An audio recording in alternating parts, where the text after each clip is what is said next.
Hello, in this video I'm gonna show you how to activate the clipboard for the keyboard on your OnePlus Nord CE2. So in order to do that, we'll need to open any app that allows our keyboard to pop up, and in this example I'll be using Messages.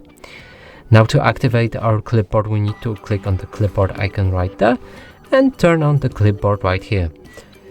So now what we can do with our keyboard clipboard is to delete any stuff that we have right here by pressing on this trash button right there. We can add anything to our clipboard. So for example, I'm gonna write the word elephant. You can do it with sentences as well. So let me write elephant, and from here select the word with my finger and press copy. Now if we go back to the clipboard, we can see the word right here and we can paste it multiple times. And that's it for this video. Hope you like it. Please consider subscribing to our channel, leave a like and a comment below.